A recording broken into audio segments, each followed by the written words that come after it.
Kwigenekerezo rya gatatu gitugutu no mwaka icegera ca kabiri c'umukuru n'abankenguzamateka nyakubahwa Cyriaque Nshimirimana yarifadikanije n'abene gihugu bo muri komine n'intara ya Ruyigi mu bikorwa vyo kuvanga umusenyi, urucekeri n'isima vyo kubaka ibiro bishasha vy'iyo ntara. Mwijambo yashikirije abaraho nyakubahwa Nshimirimana yabamenyesheje ko ivyo bikorwa bizotuma kazoza kabo kaja mu minwe yabo. Ati inama nkenguzamateka irabakeje kuri ivyo bikorwa vyo kwiyubakira ibiro bishasha. Yasavye umwe wese guterera ivyo ashoboye kugira ngo ivyo bikorwa bibandanye. Yongera aratanga n'impanuro zitandukanye mu bijanye no kubumbatira amahoro n'umutekano, kurwanya abantu barya badakora, gukomeza umubano mwiza mu ngo n'ibindi. Ubusezeranya arashitsa. Uyu munsi twashikanye ico inama nkenguzamateka yari yabasezeraniye. Ibi bikoresho bije vyiyongera ku bindi buramatari yatubwiye vyagiye birava mu bagiye batera intara.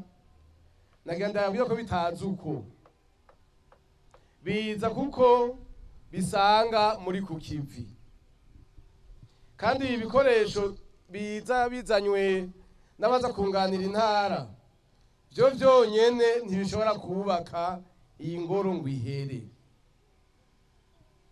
Duhamagariwe rero twese kwitanga, umwe wese mu vyo ashoboye, guterera mu iterambere no mu nyubako y'ingoro. Si interano y'amafaranga gusa. Interano y'amafaranga gusa ntaho yogera. Kwa amafaranga uyafise utagira bene gihugu bagufasha kuyakoresha, acika ibipapuro bisanzwe. None rero bene gihugu turabakengurukiye cyane.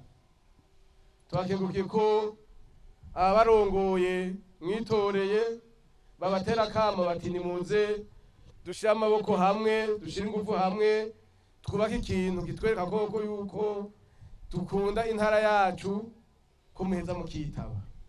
None rero twihangiro yuko iyi ngoro tuyubaka mpaka irangire. Ikindi nashaka kugarukako ni ca kindi tuvuga duti karahara mu ruganda ntibacura. Amahoro n'umutekano. Amahoro n'umutekano ni karahara mu ruganda ntibacure. Ibi byo ndiko turavuga byo kubaka ingoro y'intara, ijya migambi dufite twese mu ngo zacu ntishoboka ata amahoro n'umutekano bihari. Aha rero tugasaba duhamagarira bene gihugu bo mu ntara ya Ruyigi yuko mwokwama muri kanuye. Ndabwiye ko mwokwama muri kanuye nta giteye ubwoba kihari.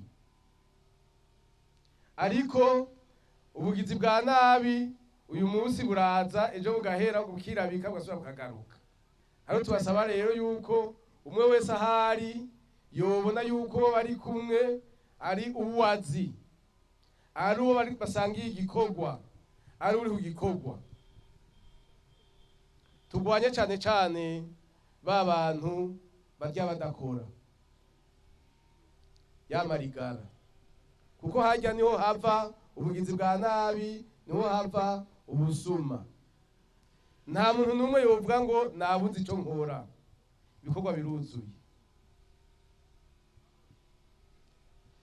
Ikindi twabahamagarira nuko mwokomeza umubano mwiza hagati yanyu, nibuheze ukabubaka ndetse mbere mukaramiranira, mukuzuzanya, umwe ahati akwije uwundi akahamushikako. Ivyo bizoheza bitume umubano uba mwiza, mu ngo haba amahoro, ya mahoro avuye mu ngo ahita asasagare mu gihugu cose.